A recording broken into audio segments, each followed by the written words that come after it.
What Big Brothers Big Sisters does is we match caring adults to children in need. There are a lot of children growing up in our community that need the support, extra support that a volunteer mentor can give.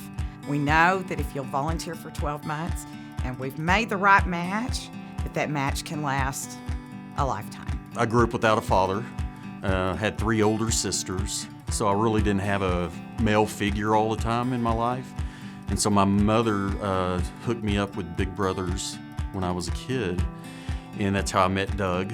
So Doug was my big brother. When I was in high school, I had a class, and they brought Big Brothers Big Sisters, brought in some volunteers and some littles.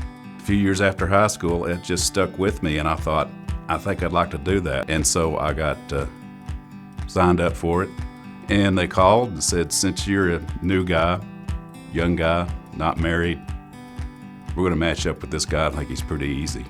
I can't even remember how long ago that was. I was probably 5th or 6th grade maybe. The things that stick out in my mind are he got me into bowling, and I loved bowling. I bowled up until I tore my back up. Pinball, we used to love to go to the arcade and we'd shoot pool, and then we'd go into the arcade area and play pinball and video games and things like that. I can remember going to Powder Canyon. Just a lot of good memories, good times.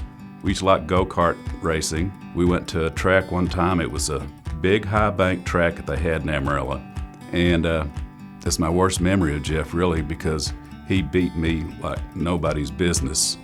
Of course, he had me about 100 pounds, but still he beat me in the go-kart, and I never got over that.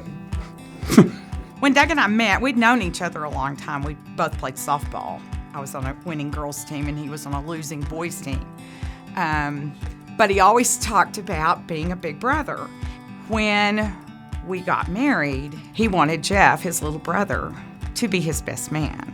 And that's the first time I met him. And throughout the years, they kind of lost contact. We were newlyweds, and then we were parents, and he graduated from high school, and life just kind of goes. I graduated high school in '84, and I went in the Air Force for 4 years, ended up staying 21 and a half. I have 3 adopted kids, kind of the same thing. Every child needs a family, and I've got 2 daughters and a son that were adopted from China. And then I'm big into the sprint car racing world. And so over the years, when I go do photography work all over the country, I would try to contact the Big Brothers program, and I would buy tickets and donate them. Hey, you can send 2 sets of brothers or sisters or whatever, and hey, come out to this race. And 2 or 3 weeks ago, I thought, I want to donate tickets to Big Brothers here. So I got online, and you could leave a message. So I typed in a little message, and I said, by the way, my name's Jeff Peck, and Doug Nance was my big brother, and I said it meant the world to me. And this is my way of trying to give back. It was really a gift that I got the email. I mean, I was sitting in the office and I went, oh my gosh, this is my husband's little brother. That just made my day. I never thought I'd. It really touched me, and never saw it coming.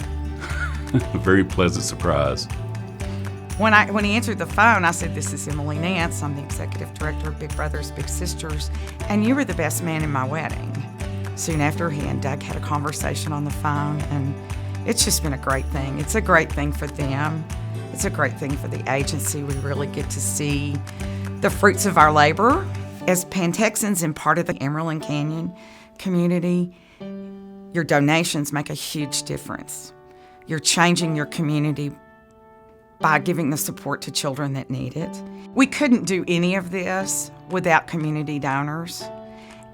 And Pantex has been a sponsor of Bowl for Kids' Sake for 18 years. You enable us to serve more children and recruit more volunteers. You don't have to be the be-all, end-all. You just have to be there. And you never really notice what kids learn. You don't have to tell them much. They learn by observing you.